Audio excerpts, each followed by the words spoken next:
Shabbat Shalom. This is the Most High Sabbath. So we enter into his gates with thanksgiving and into his courts with praise.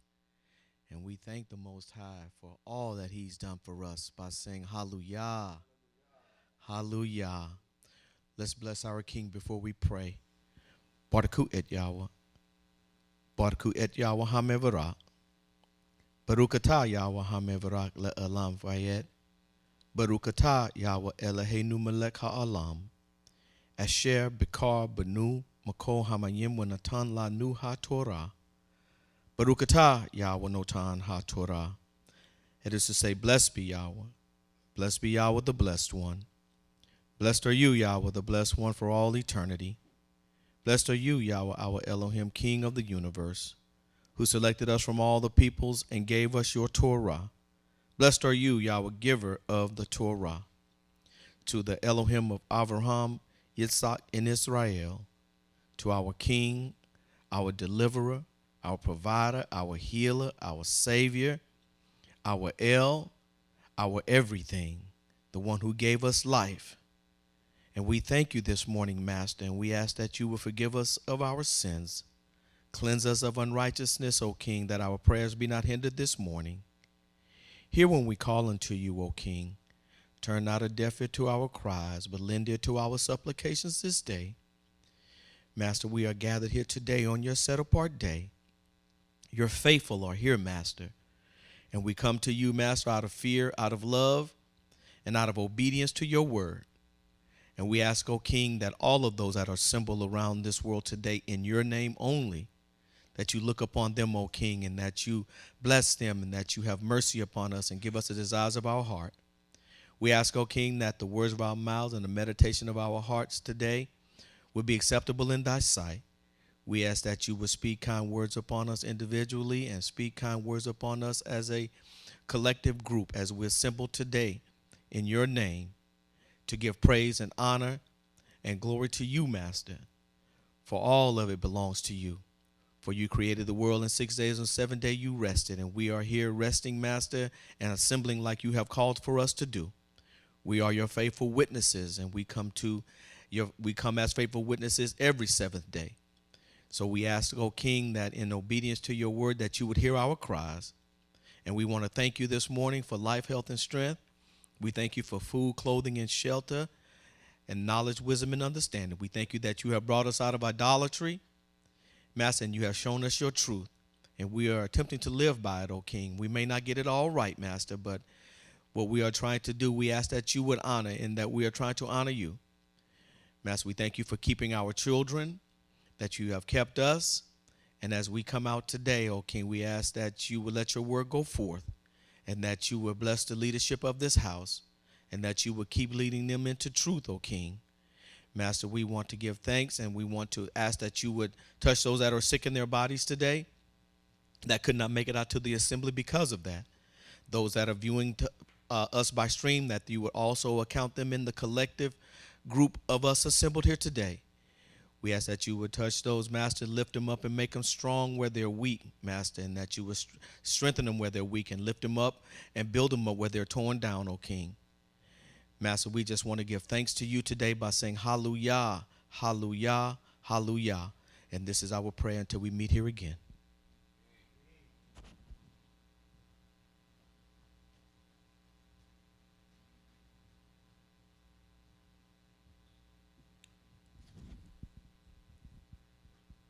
Shalom to all of you today. We're going to read from Psalms 33 today. Join with me in reading. Rejoice in Yahweh, you righteous. Praise is well suited to the upright. Give thanks to Yahweh with the lyre. Sing praises to him with a 10-string harp. Sing to him a new song. Make music at your best among shouts of joy. For the word of Yahweh is true, and all his work is trustworthy. He loves righteousness and justice. The earth is full of the grace of Yahweh. By the word of Yahweh the heavens were made, and their whole host by breath from his mouth. He collects the sea waters together in a heap. He puts the deeps in shore houses. Let all the earth fear Yahweh. Let all living in the world stand in awe of him. For he spoke, and there it was. He commanded, and there it stood. Yahweh brings to nothing the plans of nations. He foils the plans of peoples. But the counsel of Yahweh stands forever. His heart's plans are for all generations. How blessed is the nation whose El is Yahweh, and the people who chose his heritage. Yahweh looks out from heaven. He sees every human being. From the place where he lives, he watches everyone living on earth. He who fashions the earth of them, hearts of them all, and understands all they do. A king is not saved by the size of his army, a strong man not delivered by his great strength. To rely on a horse for safety is vain, nor does its great power assure escape. But Yahweh's eyes watch over those who fear him, over those who wait for his grace, to rescue them from death and keep them alive in famine. We are waiting for Yahweh. He is our help and shield, for in him our hearts rejoice, because we trust in his set-apart name. May your mercy, Yahweh, be over us, because we put our hope in you. Amen. And all be seated. We give praise to the mighty one of Israel for another opportunity and another day and another time to be gathered in this place that he has provided for us to gather and to teach and to talk and fellowship with each other. To all of those of you that are watching by stream, once again, I ask you to, if what you're listening to and what you're participating in with First Tabernacle Fellowship each Shabbat is being beneficial to you, please scan the QR code and send an offering to help support the ministry here and what we're doing. We really believe that we're teaching the truth, and we're sharing with you the understandings and the wisdom and knowledge that comes out of the word of the absolute all-existent one, Yahweh. Well, your teacher's going to come, Moray Sean Appleton.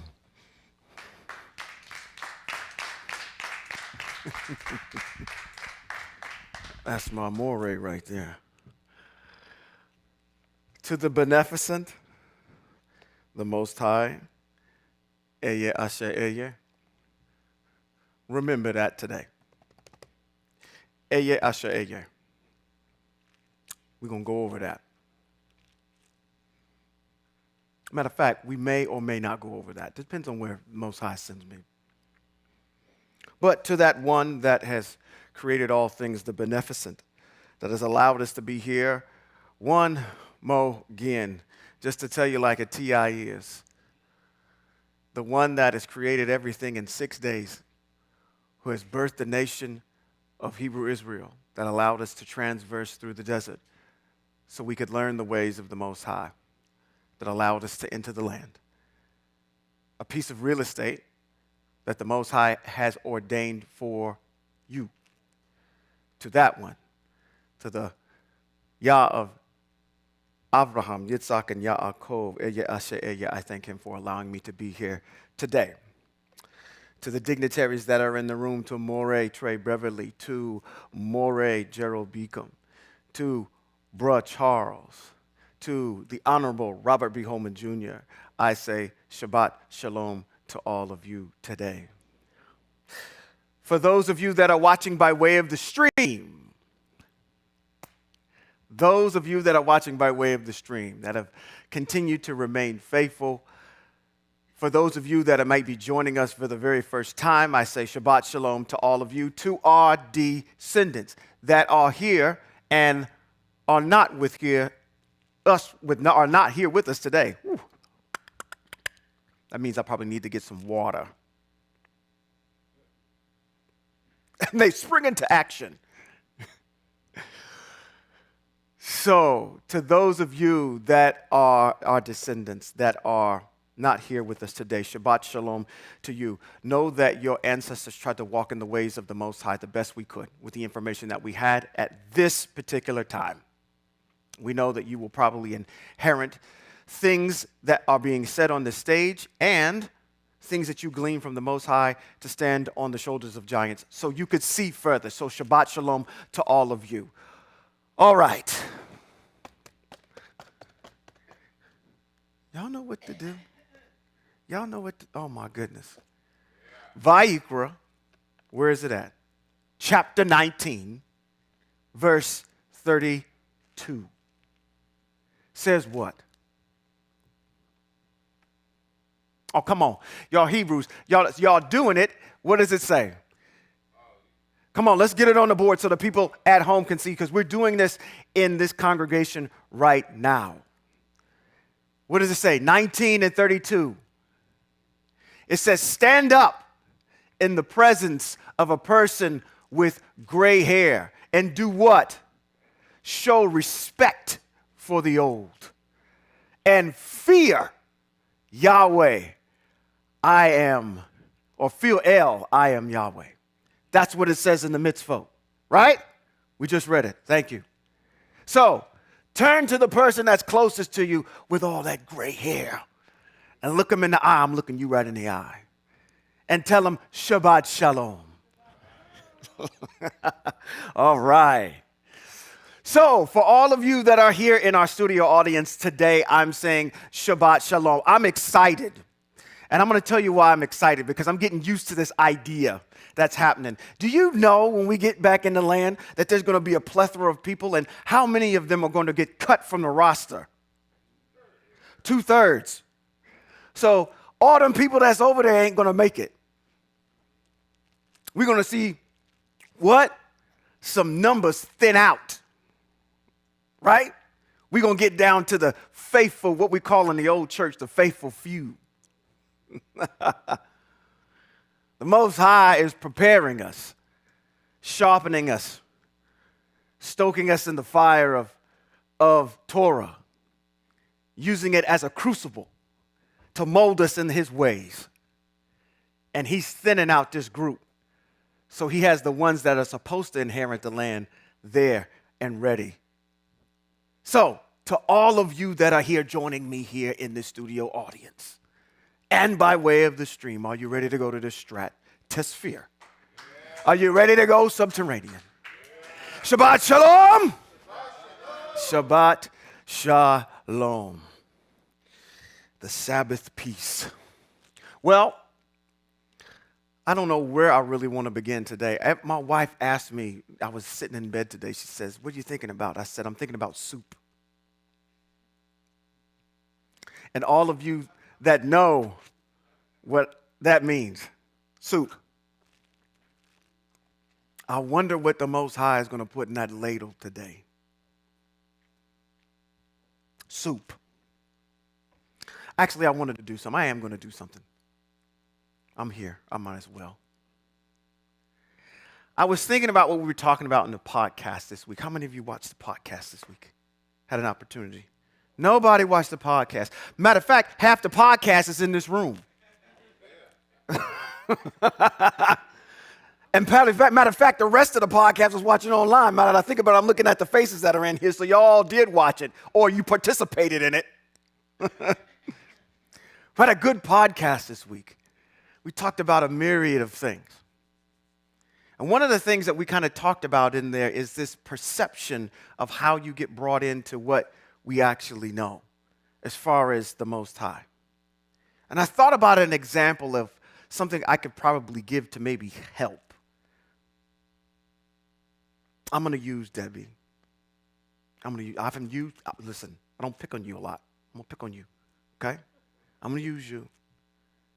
Because I'm looking around the people that are in here, and you're probably the newest, the baby of the group. When you come in to FTF for the first time, I'm going to greet you. And I'm going to tell you something when you come in.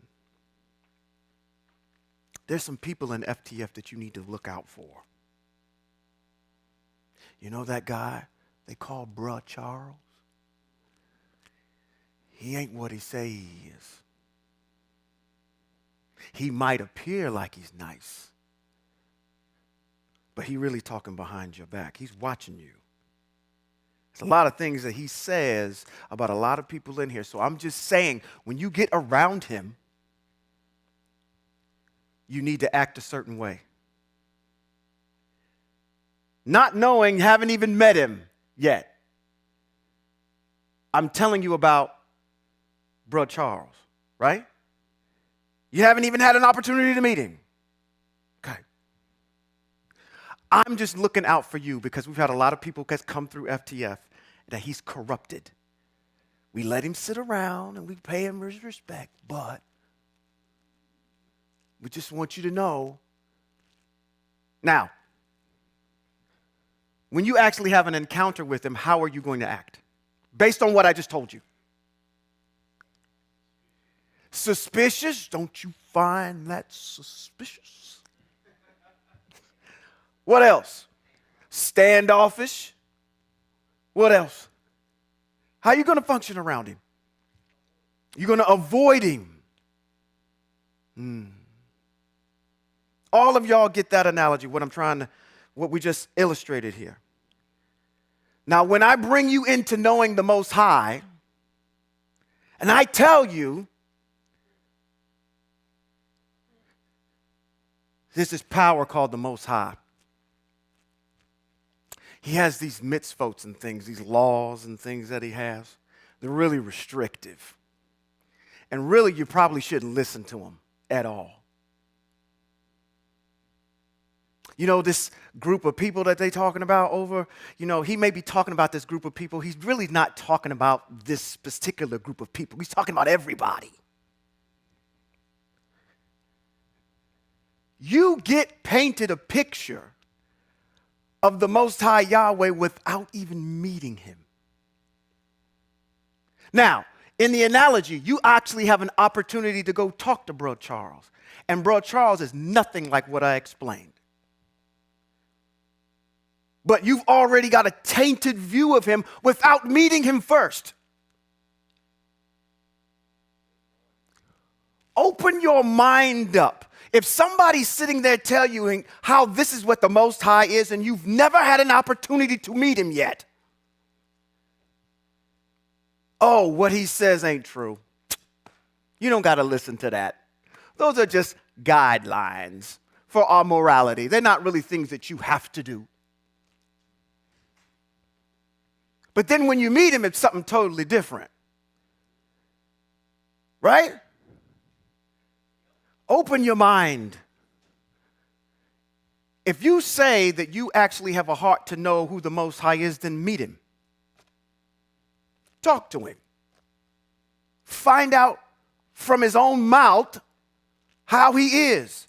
Because somebody has told you that his word is worthless, ineffective, and won't bring anything to his goal. All the things that we find beneficial come from the mouth of the Most High. So why would I go ahead and believe a man versus going to the Most High himself? So, when we're reading and we're doing things in here and we're meeting people, just ask them, how much time have you actually spent with the Most High? I mean, like, not your perception of him, but like literally know what he's saying. Probably none at all. Thought about that as we got out of the podcast. I said, you know what? I think that's where a lot of our people are. They don't know what they don't know because they've been tainted a certain way to look at the Most High that way. And all we're asking you to do is just to talk to him yourself. And I don't know why there's such a cognitive dissonance there of our people from actually trying to do that. I don't know, maybe fear of being ostracized from the group, maybe a fear of whatever it may be. But we can't have the constitution of for Yah I live and for Yah I'll die, and you don't want to know what you're dying for.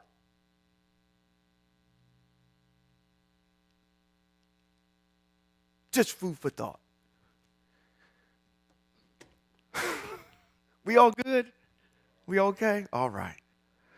All right. We are going to continue in our study of the mitzvot. We're going to jump over a book called Bad Midbar. Bad Midbar in Hebrew is what? What does it mean? In the wilderness. It is Numbers in the Greek.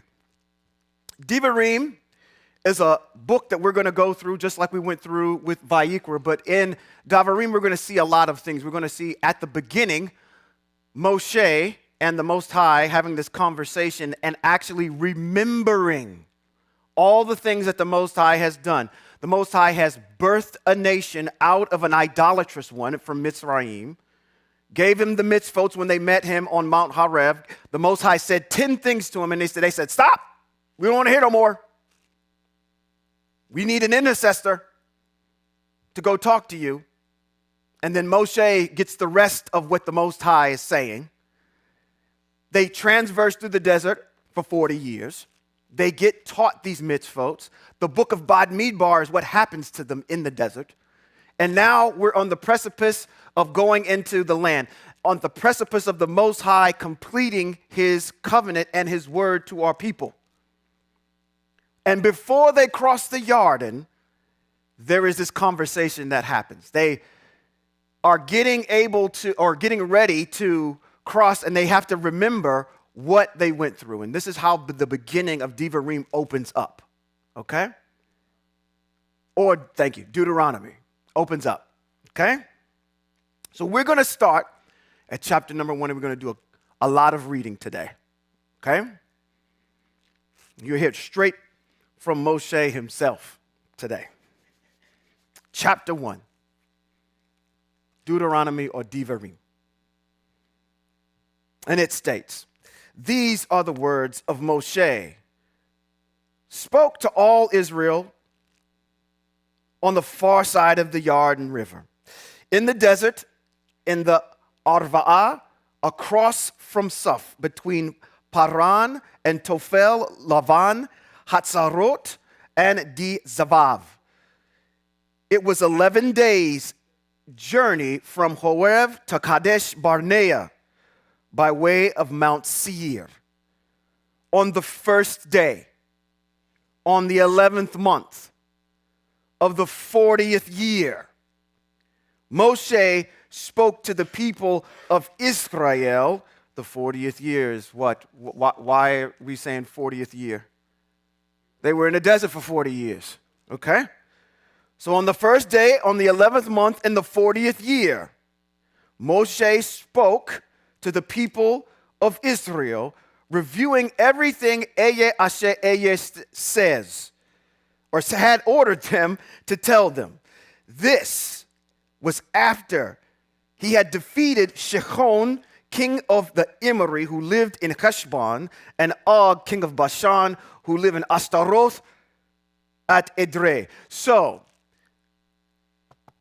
everybody remember about, or you may or may not remember about these two individuals, Shechon and who? Og. These are two kings that our ancestors defeated. You can find that portion of text in Numbers or Bad Midbar, chapter number 21, verses 21 through 35. It gives you this dissertation on these kings that our ancestors defeated. You're going to see as we continue to keep moving forward, a lot of the things he's talking about, he's in review of what happened. Okay? Bad Midbar, chapter number 21, verses 21 through 35, talk about Shechon and Heshbon, king of Heshbon and Bashan. 5. There beyond the Jordan in the land of Moab, Moshe took it upon himself to expound this Torah and said, Eye Asher Eye spoke to us in Mount Horeb. He said, you have lived long enough by this mountain. Turn and get moving and go to the hill country of the Emori and all the places near there in the Avra, in the hill country, and Shephelah and the Negev by the seashore, and the land of Canaani and the Lebanon as far as the great river of the Euphrates. I have set the land before you, and take possession of the land Eye Asher Eye swore to give to your ancestors, Avram, Yitzhak, and Yaakov, and their descendants after them. At that time, I told you, you are too heavy a burden for me to carry alone.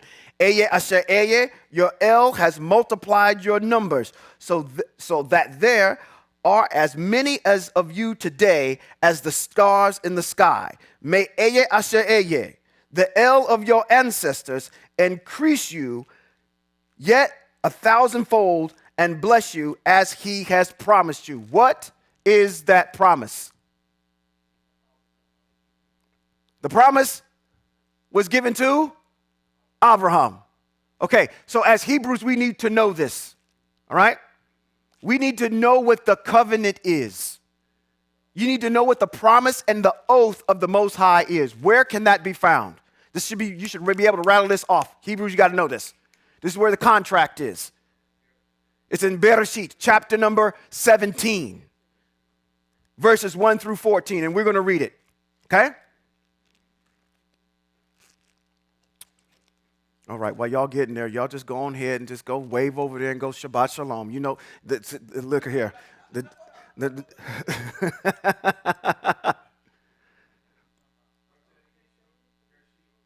Oh. Maybe y'all need to clue me in on what's going on then. I wasn't listening. They're like, nah. Stop him, shut him up. Bereshit. Chapter number 17, verses 1 through 14. This is where the covenant is. All right? Chapter 17 of Genesis, or Bereshit, chapter number 17, verses 1 through 14, and it reads, when Abraham was 99 years old, and Eye Asher Eye appeared to Avram and said to him, I am who? El Shaddai, what? Yah Almighty, or El Almighty, walk in my presence and be pure-hearted. I will make my covenant between me and you, and I will increase your numbers greatly. Did he not do that? Okay, so did the Most High commit and finish what he said? Avram fell on his face, and El continued speaking. As for me, this is my covenant with you, okay? This is the contract between Abraham and the Most High. Okay, here we go. Listen to the terms of the contract. As for me, this is my covenant with you. You will be the father of many nations. Your name will no longer be Avram, exalted father, but your name will be Avram, father of many. Because I have made you the father of many nations. I will cause you to be very fruitful, and I will make nations of you. Kings will descend from you. Is that true? All right, good. Avram is a what? Hebrew. So everybody descending out of him is a Hebrew. So there are many nations under Avram, right? That are Hebrew. Very good. Says, I'm establishing my covenant between me and you, along with your descendants. Are you not? Okay, so this is talking to you, right? Are you not a descendant? Okay. Along with your descendants after you, generation after generation, as a everlasting covenant. Can this be broken? Okay, so the cross can't break this. Okay, all right. Just want to make sure. An everlasting covenant to be what? your El. And for you and your descendants after you. So that's talking to you, right? I will give you and your descendants after you the land in which you are now foreigners. All the land of the Canaanite at permanent possession, and I will be their El.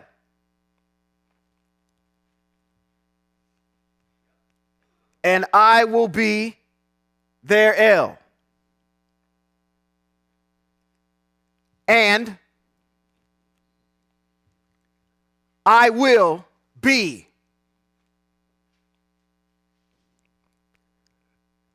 And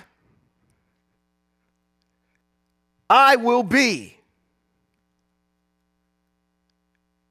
Shemot chapter number 3, verses 13. I will be what? I will be their El. So the contract is identifying something here. Moshe said to Yah or El, look, when I appear before the people of Israel, so this covenant is pre-Israel that we just got done talking about. The people of Israel, and say to them, the El of your ancestors has sent me to you, and they ask me, what is his name? What am I to tell them? Yah said to Moshe, Eye Asher Eye, which is, I am, will be. What? What will he be? Your El. Tell them about the contract that I made with their father, their ancestor. They'll be able to identify it because I will be their El. Tell them the one that made the contract with their father, my name that's written in there. I will be that I will be. And added, here is what you are to say to the people of Israel. Eye, I am or I will be as has sent me to you. Yah said further to Moshe, say this to the people of Israel, Yod He Vav He, which is Yahweh. Okay?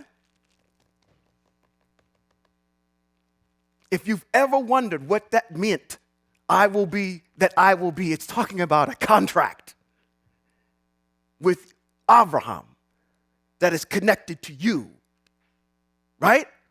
So now you can say, okay, I serve El, and El is in the contract, and he is my Yah, and this contract belongs to me. I have an association with it. Let's go back over to Bereshit chapter number 17, verses 1 through 14, and we'll pick up where we left off, which is in around verse 8, at the end of 8. And again, that's Genesis chapter number 17, verses 1 through 14, and we are at the end of verse 8. And it says, what? And I will be their El. Yah said to Abraham, as for you, you are to keep my covenant. This is your portion, Abraham. I've got mine. I'm going to give you what? Land. I'm going to be your El. Okay? This is your portion of it. And what? I'm missing my big one in here. The first one I started out with. I'm going to make nations out of you. So we got a people. We got a land, right? And I'm going to identify myself as your El. That's my part of the bargain. Here's your part of the bargain. And El said to Avram, as for you, you are to keep my covenant, and you and your descendants, that must not be talking about y'all. You and your descendants after you, generation after generation, here is my covenant which you are to keep between me and you, along with your descendants after you. Every male among you is to be what? Circumcised. You are to be circumcised in the flesh of your foreskin. This will be the sign of the covenant between me and you. Is there a mitzvot that goes along with circumcision? What? After how many days? On the 8th day, he's to put the covenant in his foreskin. Right? That's how the contract is perpetuated. All right? It says, generation after generation, every male among you who is 8 days old is to be circumcised, including slaves born within your household and those bought from a foreigner, not descended from you. The slave born in your house and the person bought with your money must be circumcised. Thus, my covenant will be in your flesh as an everlasting covenant. Any uncircumcised male who will let himself be circumcised in his flesh, I missed a word in there. Thank you, Hebrews. Let me go back and get it. 14. Any uncircumcised male who will not let himself be circumcised in the flesh of his foreskin, that person will be what? Cut off from his people because he has broken my covenant. Any deviation to that in your New Testament, circumcision or whatever you want to call it over there, eradicating this eradicates the covenant, which says that you cannot partake in the blessings of Abraham. It is a mitzvot. You cannot say on the one hand that the mitzvots have been done away with because the mitzvots cover circumcision, which is the perpetuation of the covenant between the Most High and Abraham. So don't claim Abraham's blessings. You're not entitled to them. Once you get rid of the mitzvots and the contract, you're not entitled to anything. Okay? All right. Let's jump back over into Varim, chapter number 1. We're starting at verse 12. Shabbat Shalom. Varim, chapter number 1, verse 12. But you are burdensome, bothersome, and quarrelsome. Is that y'all? That's not talking about y'all, is it? It can't be. You are not burdensome, bothersome, and quarrelsome. Okay. How can I bear it by myself alone? Pick for yourselves. Am I in the right spot? Okay. Pick for yourselves from each of your tribes men who are wise, understanding, and knowledgeable, and I will make them the heads over you. You answered me. What you have said would be a good thing for us to do. So I took the heads of your tribe, he's recapping here, took the heads of your tribes, wise men and knowledgeable, and made them the heads over you, leaders in charge of thousands, of hundreds, fifties, and of tens, and officers tribe by tribe. At the time I commissioned your judges. Do we not have judges? All right. Hear the cases that were arisen between your brothers, and judge fairly between a man and his brother and the foreigner who is with them. How do they judge? By the mitzvots. Okay? You are not to show favoritism when judging, but give equal attention to the small and to the great. No matter how the person presents himself, don't be afraid of him because the decision is L's. The case is not too hard for you. Bring to me, and I will hear it. I also gave you orders at the time concerning all things you were to do. So we left Mount Horeb and went through the vast and fearsome desert, which you saw on the way to the hill country of the Emori, as our El ordered us. We arrived at Kadesh Barnea. There I said to you, you have come to the hill country of the Emori, which your El is giving us. Look, your El has placed the land before you. Go up, take possession, and the El of your ancestors has told you. Don't be afraid. Don't be dismayed. What is he talking about? He's talking about the covenant. Where's the covenant? Bereshit chapter number 17. Okay? The idea seemed good to me. 22. You approached me, every one of you, and said, let's send men ahead of us to explore the country for us and bring back word concerning what route we should use in going up and what cities we will encounter are alike. What is he talking about there? That time when what? The 12 got reconnaissance on this land and they brought back the report, how many of them said we're going to get creamed? 10 of them. 2 of them said no. Who were the 2? Joshua and Caleb. All right. Remember them 2 names. They're going to come up again. So this is what we're talking about. He's recapping what our ancestors have gone through. 23. The idea seemed good to me, so I took 12 of your men, 1 from each tribe, and they set out, went into the hills, came to the Exile Valley, and reconnoitered it. They took some of the produce of the land and brought it down to us. They also brought back word to us. The land of Exile is giving to us is what? Good. You can find that in Bamidbar chapter number 13, where all of this is taking place. That's Numbers chapter 13, if you want to go over the details that are in here. Verse 26. But you would not listen. But you would not go up. Instead, you rebelled against the order of Exile, your El. And in your tents you complained and complained and complained. It is because Exile hated us that he has brought us out of the land of Mitzrayim only to hand us over to the Emori to destroy us. I don't know how y'all can do that when y'all saw the Most High open up the sea to let y'all through. That put y'all through the desert for 40 years, and your Fendi and your Louis and your actual your Gucci bags never faded. You had your Jordans were crispy when you came out of them 40 years. Fed you every single day. Every day fed you.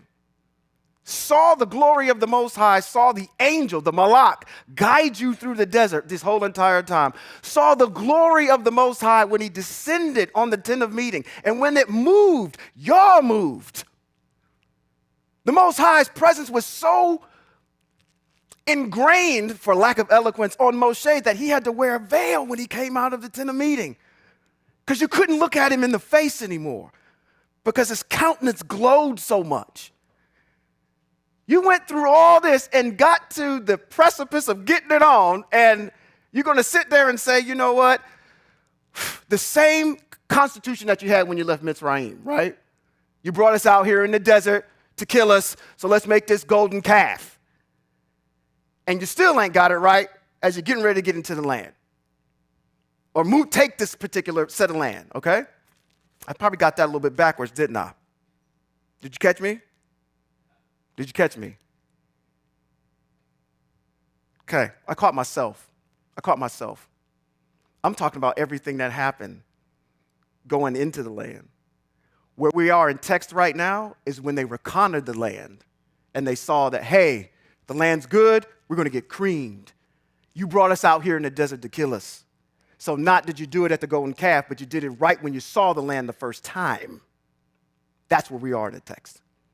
But what I was talking about was a synopsis of the whole entire thing before. All right. Maybe I'm just excited because all these people just showed up when I said nobody was in here. I don't know. I'm freaking out. I got people out and there's not enough space. Let's see. Where are we? Y'all put a smile on my face. I mean, hallelujah. Hallelujah. Y'all put a smile on my face. Okay. Let's keep going. I'm going to try. I gotta get my cheeks to come down. You keep smiling the whole entire. I can't talk. Where did I leave off? What you say?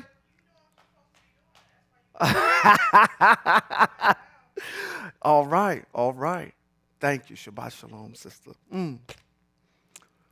What sort of place is it that what does it say? Place is that we're heading for, right?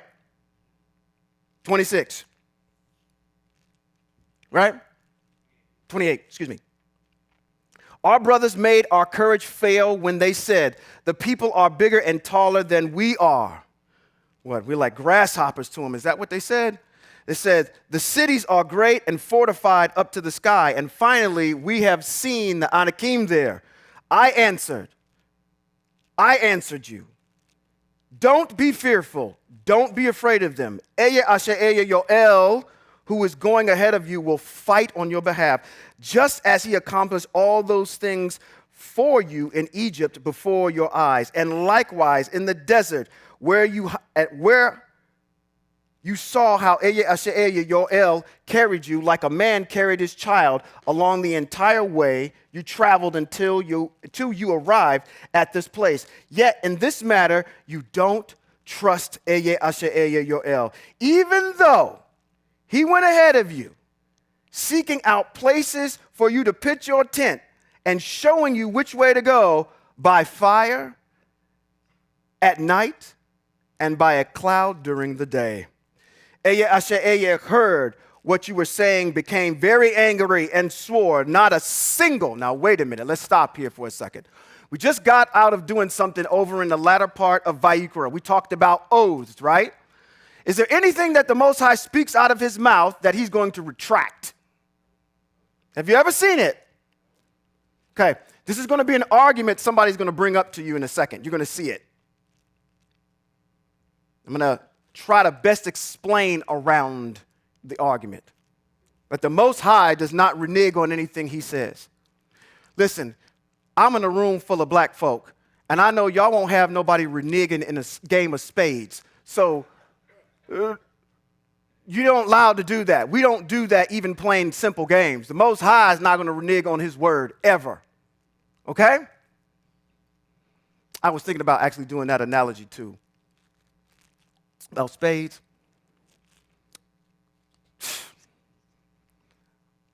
I can't even ask that question. Who hasn't played spades? I'm going to take y'all black card away from y'all.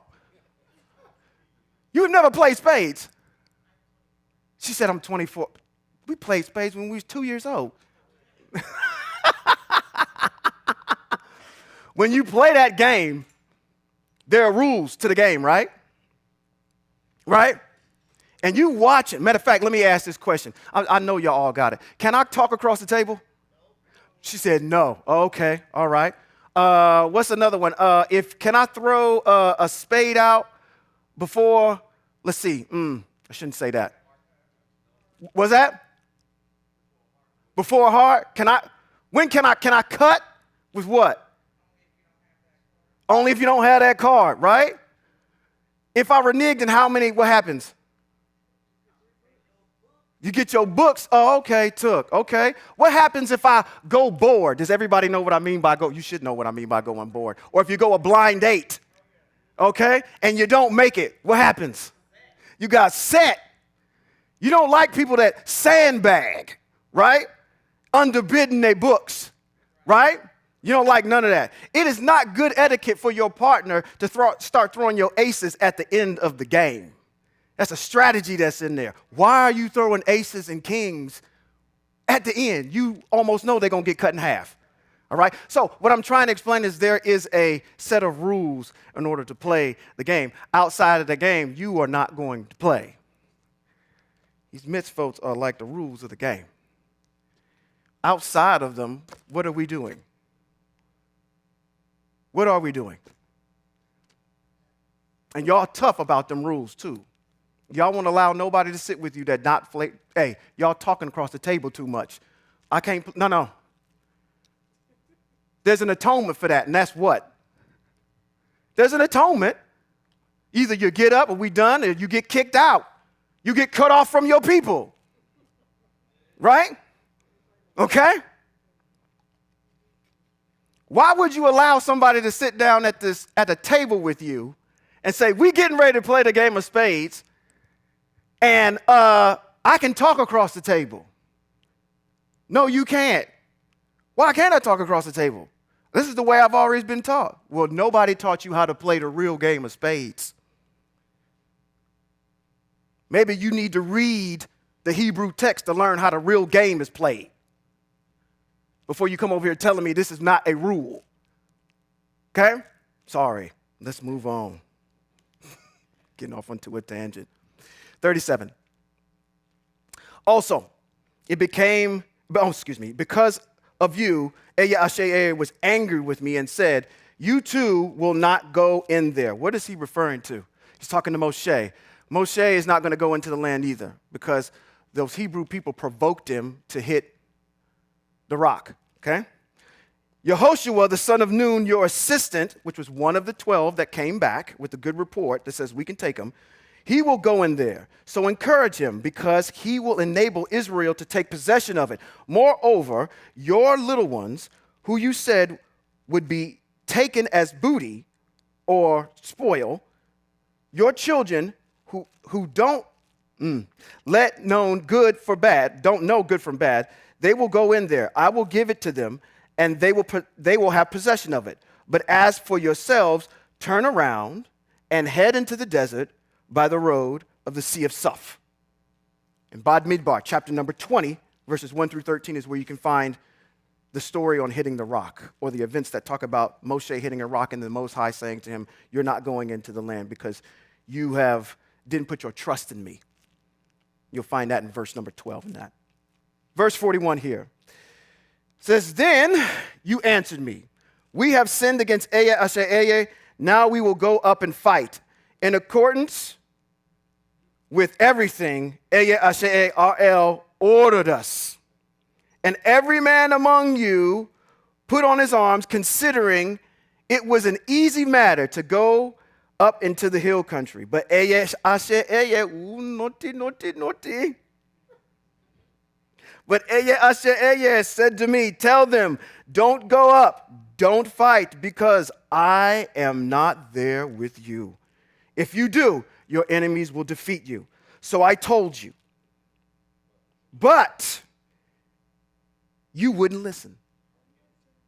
Instead, you rebelled against Eye Asher Eye's orders, took matters into your own hands, and went up into the hill country where the Emori were living in that hill country and came out against you like bees, defeating you in Seir and chased you back all the way to Hormah.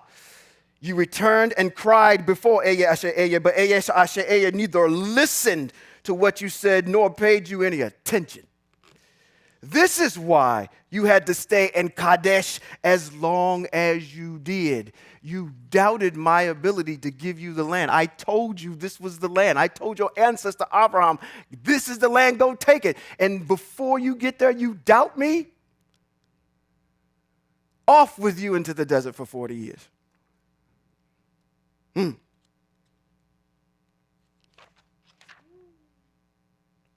Chapter 2. Then we turned and began traveling into the desert along the road to the Sea of Suf, as Eye Asher Eye had said to me, and we skirted Mount Seir for a long time. Finally, Eye Asher Eye said to me, you have been going around this mountain long enough. Head north and give this order to the people. You are to pass through the territory of your kinsmen, the descendants of Esau. Are they Hebrews? Why? Right? And Abraham was a Hebrew. So when we say Hebrew Israel, we are being specific. Hebrew Israel, from the loins of Yaakov, because there's more than one Hebrew. Okay? Now, for those of you that have broken off into Islam and all that, remember who your father is. Avram, okay?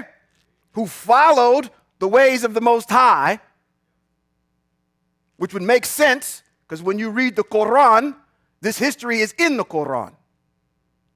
Okay? Just remember who your father is. You are to pass through the territory of your kinsmen, the descendants of Esau, who live in Seir. They will be afraid of you. So be very cautious and don't get into disputes with them, for I am not going to give you any of their land. No, not even enough for 1 foot to stand on, insomuch that I have given Mount Seir to Esau as a possession. Pay them money for the food you eat, and pay them money for the water you drink. For Eye Asher Eye, your El, has blessed you in everything your hands have produced. He knows that you have been traveling through the vast desert these 40 years, Eye asher eye, your El has been with you, and you have lacked nothing.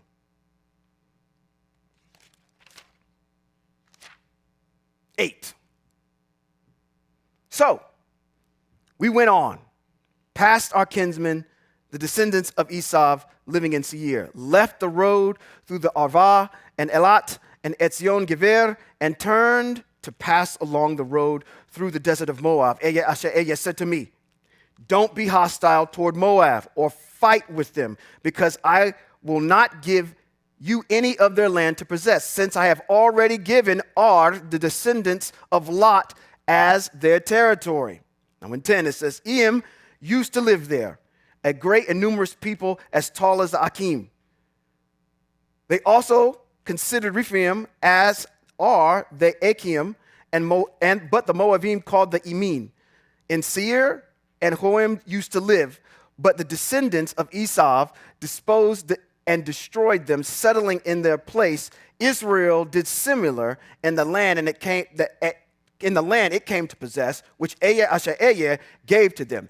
Now, get going and cross Vadi Zered. So we crossed Vadi Zered. The time between our leaving Kadesh Barnea and crossing Zadi Zered was 38 years, until the whole generation of men capable of bearing arms had eliminated from the camp. Bing, bing, bing, bing, bing. Put a pin in that. As Eye asher Eye has sworn they would be. Moreover, Eye asher Eye's hand was against them to root out of the camp until the last of them was gone. When all of the men who were able to bear arms had died, were no longer part of the people. See what he's saying? In the desert, I got rid of a whole generation of folk. Remember that. Now, I want to bring up something. I need to go here first. I need to do some backstory, all right? Let's go to Shemot, or Exodus, chapter number 38, verses 7 through 14. Here I'm trying to set a backdrop here, because somebody could bring this argument and say, okay, you promised the descendants of Hebrew Israel, or in the covenant with Avram, that you were going to deliver this people into the land. And now you're talking about killing them all off. You see what somebody could say? There's a dichotomy that's here. You're talking about killing the people. You're talking about breaking your own covenant, because you said you were going to deliver this whole entire group of people into the land, right? But then we have text that says, I'm going to kill them all. And Moshe has to kind of talk the Most High off a ledge. But I'm going to go back and say this. Is there ever a time that the Most High speaks something, if he says he was going to wipe them all out, is he not going to wipe them all out? Yes. So we got to deal with something here. How do I get a group of people into a land when I have to kill them all? Shemot, let's read it. Verse 7. It says, Eye asher Eye said to Moshe, go down, hurry. Your people, whom you brought up from the land of Mitzrayim, have become corrupt.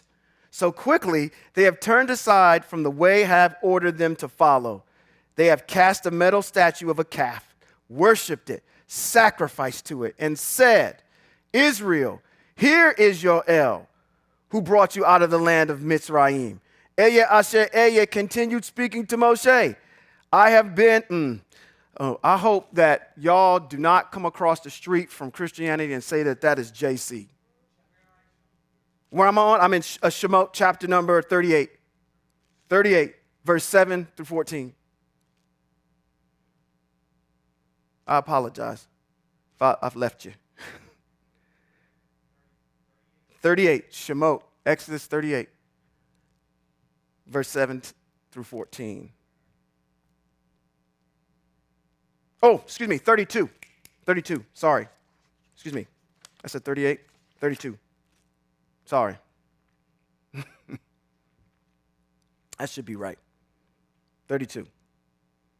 7, where it says, Eye said to Moshe, yep, there you go. Go down, hurry. There he is.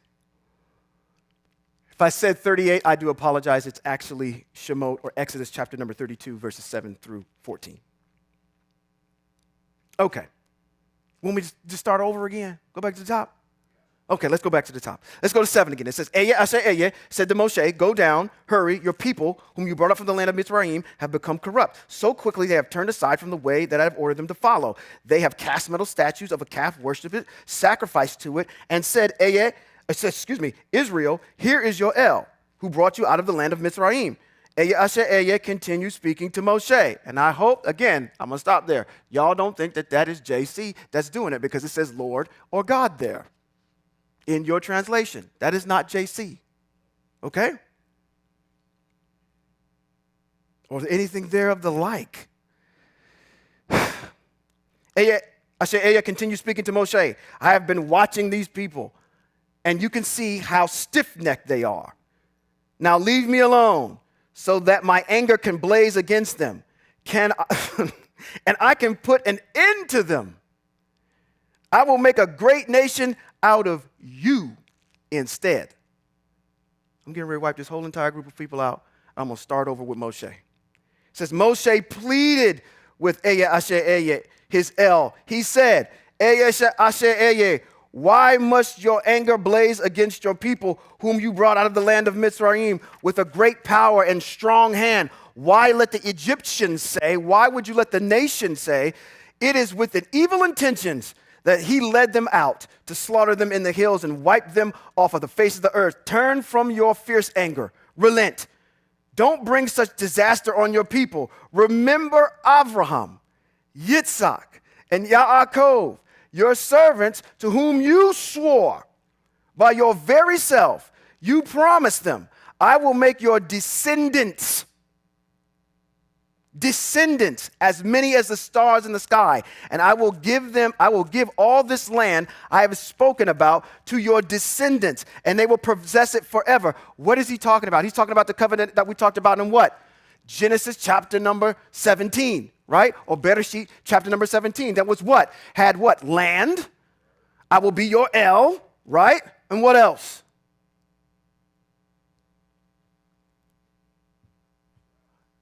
What? Father of nations. Somebody was going to get it. The Father of nations. That's my covenant, right? He said, remember your covenant. How can you kill him, right? And not make good on your word. All right? So he says, I will make your descendants as many as the stars in the sky. I will give them all this land that I have spoken about to your descendants, and they will possess it forever. Eye then changed his mind about the disaster that he had planned for these people. Now we got a problem.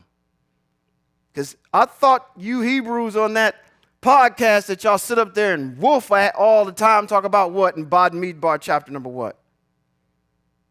Bad Midbar where it says what? I am not a man that I should what? Lie or change my mind. And clearly you have a text right here that says what? Eye Asher Eye in 11 then changed his mind. Resolve it. It's like writing an equation on the board and I'm telling you to resolve it. Go ahead.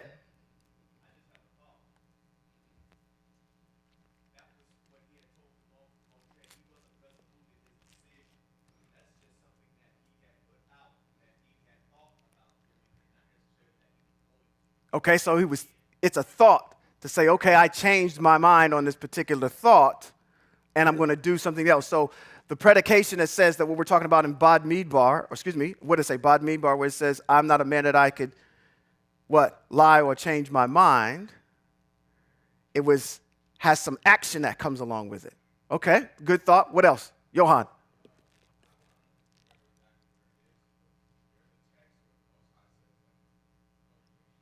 Yeah, go ahead.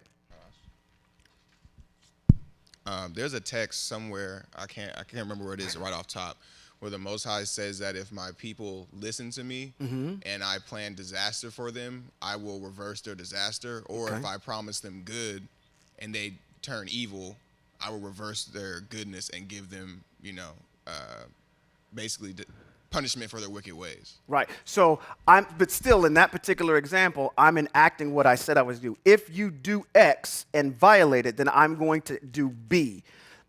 I think what you just explained is if the people change what they're doing, then the Most High goes back to what he originally said, right? That's your thought. Anybody else? Okay, this is how I resolved it. Go ahead, come on. Wait, hold on, get the microphone.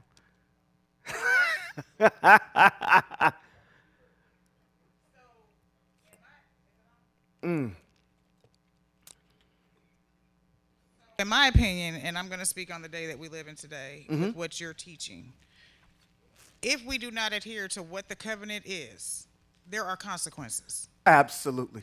He says he'll give us good and he will destroy us. He's going to destroy those because he knows that they're not going to do right. There is no changing his mind on that. Correct. That's why when he says he's going to come through, he's coming through. That's right. And if you want to change your ways, then you can, because he gives us the opportunity to do that. Yes, 100%. But if you're going to continue to walk down that road and continue to say, I'm Yahweh, and then be doing the y'all call him JC, I call him Jesus. Okay. Over there across the street with Jesus, it ain't going to happen. You are going to be destroyed, and you can't question what Yah says, because when he says it with love and consideration. He's going to say, okay, well, don't do this, and I'm going to give you a chance and put you through a trial and tribulation. Oh, Excellent. You made it. Now you get it. Right. But if I have to keep sending you through that, unfortunately, like a sick dog, you got to be put down. The people of Egypt, they walked for 40 years. We had to let the people who were killed in his back die off before we could proceed forward. Okay, now you're going down the right. You're going down my path right there. That's the end result. That's the end result. Bottom line. Bottom line. See, I'm a springboard off of what you're saying because it goes into the postulation that I have about resolving this issue. I am going to kill them all. And that's exactly what I did in the desert. I killed off that generation because it says your descendants. You assume that because you came out, that you are actually going to go into the land. I can't renege on my word. I said I was going to kill y'all ones that was in the desert. Matter of fact, I had that golden calf issue. Worship that idolatry. I'm going to kill you off. And that's exactly what I did. And I fulfilled my covenant at the same time by allowing your descendants to go into the land with two people that came back with a good report, that know what it looks like. So I've never reneged on anything. I never broken anything that I said. When I said I was going to kill you, that's exactly what I said I was going to do. Maybe, the change of the mind here in the mind of probably Mr. Stern, who wrote this particular piece, is not translated correctly. It's not. I looked it up on Hebrew, and it said that he relented. He relented, that's right. So he decided not to kill them all in one fell swoop, but he killed them over a period of time. Right. So this change in my mind piece. Go ahead, come on.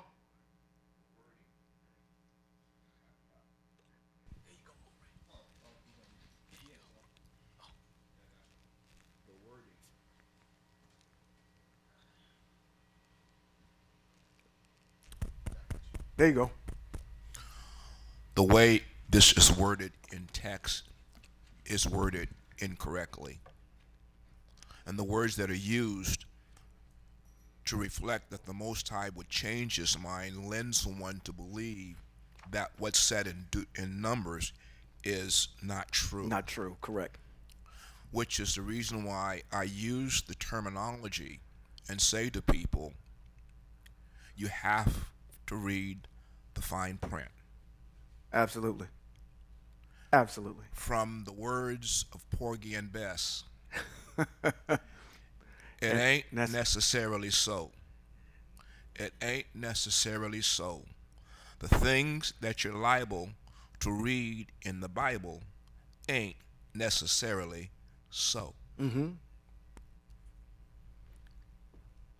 I would still contend that this is an idolatrous book. And I know that's going to wake up some folk when y'all hear that. There's some things that's in this book that ain't right. In all of them. And all of them. there is something idolatrous about mixing this demigod in with these Hebrew scriptures. I can pull all the Hebrew scriptures out that are correct. That's pure. That's true. But this book, as it's been put together by the Catholic Church to promote an agenda, and they had to use your text as a backdrop to validate their person.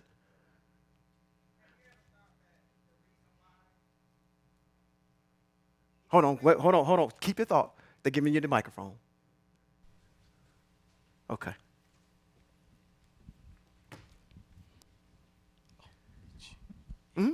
You know that they tell you that they lying to you before you even start reading. Oh, sure. So my question is, if they tell you that they lying to you, why do you still believe them? I think it's way more subtle than that. I don't know if you hear when I did the example earlier. Matter of fact, I need to go do that example one more time. Well, I have a pastor in Oak Grove, Louisiana. I've been out there doing y'all's work. Obviously, you can see it on me. He is no longer a Christian deacon, but he goes every Sunday and preaches Yahweh. Every Sunday to their Christian church, and they quiver and cower and bow their heads. The same question that I'm asking is, he tells you who I am. He said, I'm a spirit, I'm not a man. Why are we validating a man? Nobody can answer. And I think with all of us as a nation of people, because, you know, I go deeper. I go on the more civic side. I'm all across the board with y'all. We got to start telling these people, look at the lie for what it is. We got to start breaking it down. Stop believing the lie. They just told you, that ain't green, that's purple, and you looking at it and you see it's green. 100%. Please. Yeah, absolutely. We've gotten to this position where I did an analogy earlier when I said something. Matter of fact, I'm gonna do it again. Y'all gonna have to bear with me. I'm gonna do it twice. Sorry. We're not gonna use Debbie again. I'm gonna use you. Okay? Do you happen to know this young lady over here? Her name's Haley. You know Haley? Okay. Is there anybody in here you don't know?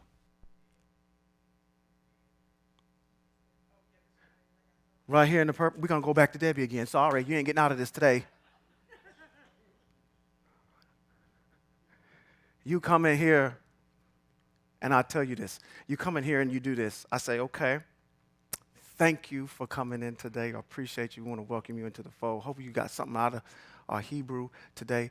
And if you continue to keep coming, I need you to watch out for that lady over there in the purple shawl. She got some things going on with her. She might be saying some things, you know, kind of double talking and whatnot. Make sure that every time you get around her that you just watch her and watch what you say to her. Because you haven't met her yet, but I'm going to tell you at the end of the day, it's better for you that you just watch what you say, okay? She'll take that information that you're talking about, twist it, put it on TikTok, Snapchat, Instajams, or whatever y'all got, and twist what you say. And said that she got it from you. Now, you've never met this beautiful woman over here. You come to find out, but when you go over there and talk to her, she's nothing like what I said. So, it's the issue of how our people are brought into the situation. If you're always taught that the mitzvot are done away with, that we don't have to do them, what the Most High said is X. It's your thinking. It's your programming, how you got. They don't know what they don't know at the end of the day. They have to be able to go ahead and say, you know what? Again, for y'all I live and for y'all I die. If that's true to you, then go meet him. Go talk to him. If you want to know her, what are you going to do? You're going over there and talk to her. You're going to establish a relationship. And then who you're going to come back and say, you came back and you lied to me. And I should be telling people about you. The foul stuff that's coming out of your mouth that's leading other people astray because you want to taint something a certain way about a certain person because you want to control something. All right? Listen, there was we quote this all the time. And I found out on the internet that she actually didn't say it. Underground Railroad. Who's familiar with Armanita Ross? Her name's Harriet Tubman, right? They attribute this quote to her, which there's a lot of scholars that are out there today that says that didn't come up until like 1990 or 1993. So there's really no, history behind her attributing this to. But if she did say it, this is what her quote is. I freed a lot of slaves in my day. I could have freed a lot more had they known they were slaves.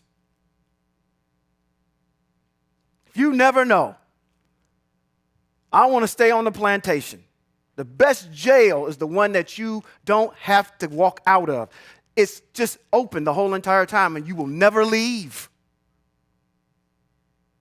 Folk have got to be able to have enough courage to say, okay, grandmama and mama believed in that, but I want to know the Most High for myself, not because you went over here and you told me about him.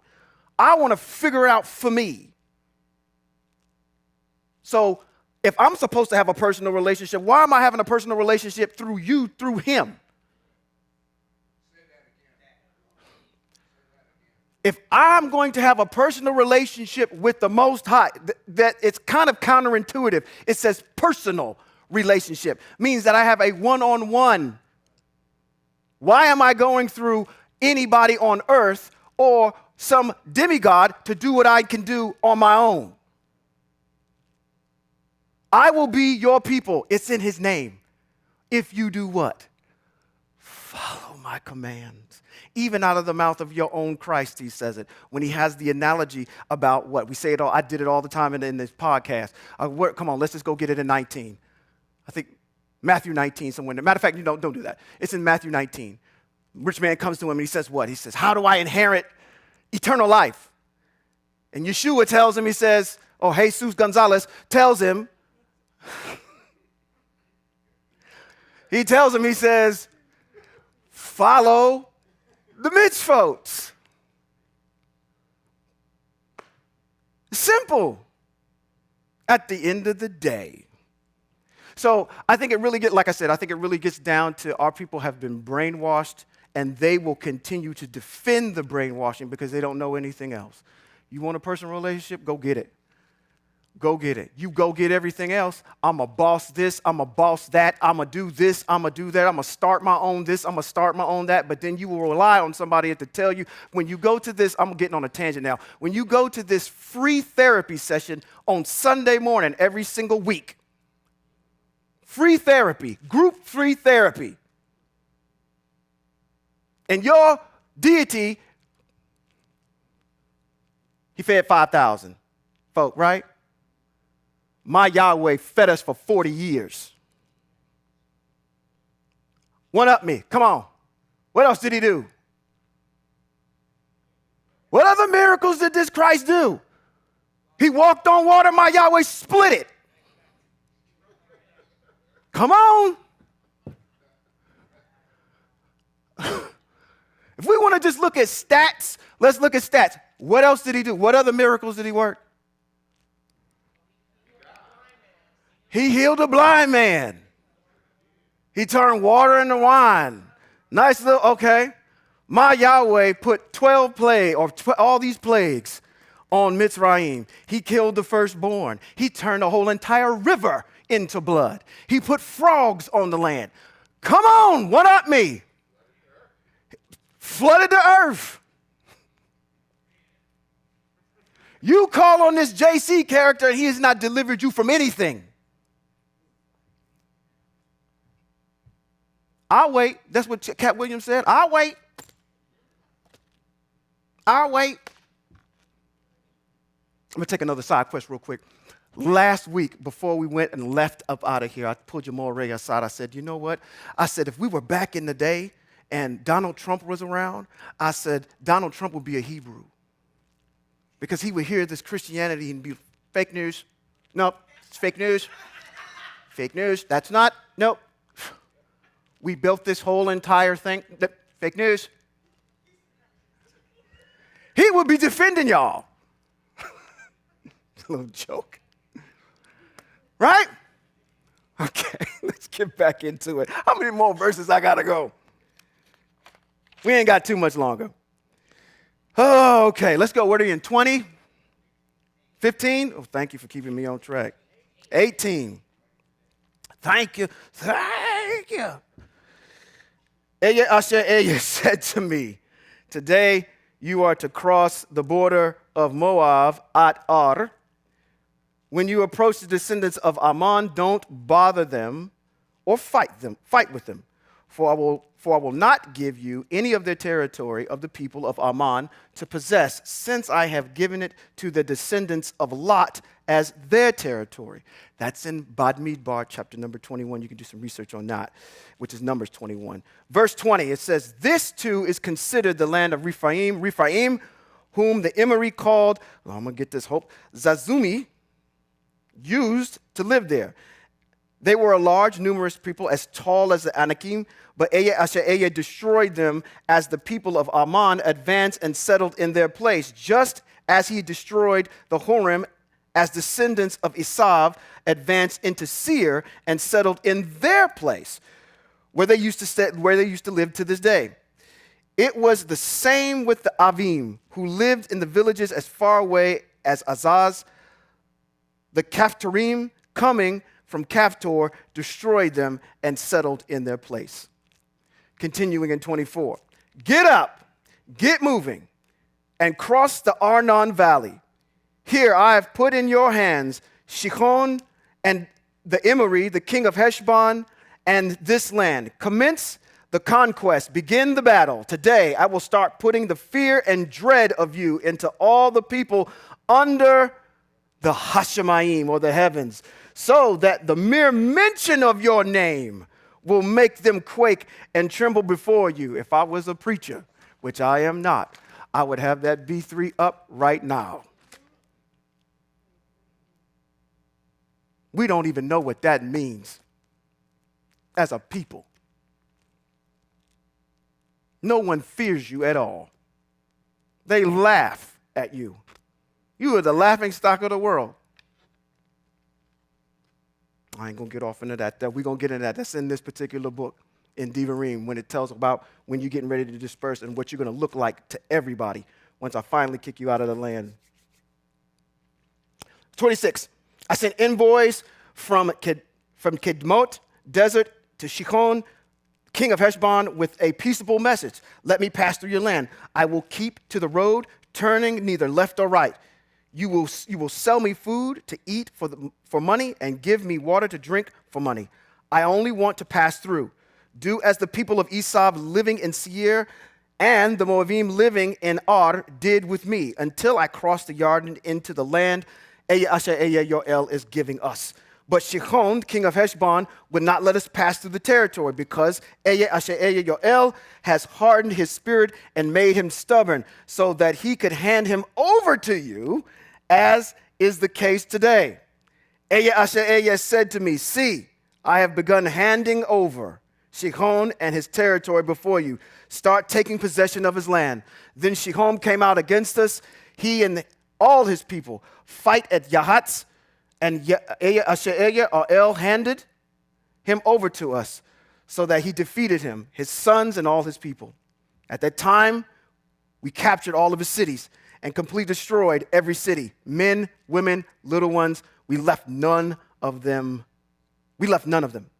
As booty for ourselves, we took only the cattle, along with the spoil from the cities we had captured. From Aor onto the edge of the Arnon Valley, and from the city in the valley all the way up to Gilead, there was not one city too well fortified for us to capture. Eya Asher Eya Yoel gave all of them to us. How many of y'all familiar with Granite Bay? How many of y'all familiar with Folsom? These are suburbs in Sacramento. There's one out there in Folsom that's right there. Matter of fact, not Folsom, but Roseville, right where they're doing those new develops. Beautiful mansions that are out there. I'm just going to give them to you. Just go take one for yourself. Imagining what that would be like for the Most High to say that this land here has been developed, it has all this produce, and I'm going to just give you all this real estate. No one in here knows how hard it is to get a house. Came easy to y'all, right? A purchase of a house is easy. Okay, I guess it is. I guess it wasn't for me. As booty for ourselves, we took only cattle, along with the spoils from the cities we had captured, from Aor and then on the edge of the Arnon Valley, and from the city in the valley all the way to Gilead. There was not a city too well fortified for us to capture. Yahweh gave all of them to us. Only the land you didn't approach was that of the descendants of Ammon, the region around the Yabuk River, the cities in the hills, and wherever else RL forbade us to go. That concludes chapter number 2 of Varim. And I'm only obviously going to go through 2 of them. We'll do 3 and 4 when we come back next week. And we'll continue on with recapping what happened to our ancestors right before they go ahead and take possessions of the land. Hopefully, you got something out of this today. That there was something that was said that we'll be able to go and tell our brothers and sisters, because I think at the end of the day, our heart is for the people. We run across them all the time. We got family members, we got co-workers, we got people that we encounter all the time that want to know about the Most High. And it's the hardest thing about being in exile is trying to find a way to connect with somebody that will have them connect directly back into the Most High. It's like, what plug do I use in Torah? What plug do I need to use in order to get somebody to get into that power source, which is the Most High? I'll give you an example. Take a side quest real quick. My brother is a fitness guy. What got him on the path of the Most High is when he sat there and he read Bereshit chapter number 1, verse 29. That's Genesis chapter number 1, verse 29. It says, the Most High made your diet every seed-bearing tree and every seed-bearing plant. He said, the Most High said that? I said, yes, the Most High said that. I said, we're still suffering from the same sin from day one. Said the Most High gave the first command to man was not to eat. I don't want you to eat this. And we're still falling victim to that today. That got him plugged into the Most High, because then what he started doing, he started looking up Vayikra chapter number 11, which meant, okay, there's some more mitzvot on how we are to eat. And then what he did then was he said, that don't measure up to what's being said over here in the New Testament. That don't make sense how you can say the sheet came down, or I can just pray over my food and all the bad stuff goes away. Poof. That don't line up with what the Most High has. The Most High is very specific. If you got somebody that like real estate, look at all these mitzvot on real estate. Now I need to research it. See how these things, horticulture. I leave something in the ground for how many years before I can eat from it? 5. Right? I plant a fruit tree or any kind of tree that bears fruit. I got 5 years before I can eat off of it. That's a mitzvah. Any horticulturalist will tell you that. Right? You know all of this stuff about the Most High. You know people. What resonates with them? Are they a fitness person? Are they a person that's in the organic health? Find a way to steer them. Say, hey, listen, you can line your life up a lot more better if you go ahead and just follow what the Most High told you to do in this way of governing yourself. And at the end of the day, what's going to happen is the Most High is going to get in there, and what he's going to do is he's going to work, because this is what's going to happen to your conscience. You're going to say, well, if you said this, then this applies, and then this applies, and then this applies, and then this applies. So we don't have this argument anymore saying it's been done away with. You don't have that anymore. You don't get to pick and choose like this is golden corral on what you are and aren't going to do. Last I checked, there was no committee of people that the Most High said, hey, what color of grass should I make? What color should I use for grass? When I was there at the beginning, there was nobody else, just me. I was the one that hovered over the waters of the deep. It's getting people to plug in that way, but you won't know that unless you have an open mind want to learn from the Most High, from the mouth of the Most High, through his text, through his word. And you have to do it yourself. I can't do it for you. Get the information for yourself. Hopefully there was something that was said today that enriched your life. Hopefully that the Most High dipped that ladle in the soup and got something out for you. Big chunks of, I don't know, spices or meat or whatever you got from it today. Let me bless you. Unless my moray has something to say, which he doesn't. In the book of Bamidbar, as we stand to our feet, chapter number 6, verse 24 through 26, which is the book of Numbers, is a blessing. In the Hebrew, it says, Yivarekaka Yahweh v'yishmareka, Yair Yahweh panavileka v'huneka, Yisa Yahweh panavileka v'yasam lakas shalom, which simply means in English, may Yahweh, matter of fact, turn to somebody, look somebody in the eye. Look them in the face. Look somebody in the face. Look them dead in the face. May Yahweh bless you and keep you. May Yahweh lift his face to shine on you and give you his favor. Preferential treatment. That's what I want for you. May Yahweh lift up his face towards you and give you shalom. Shabbat shalom. West Coast Hebrews.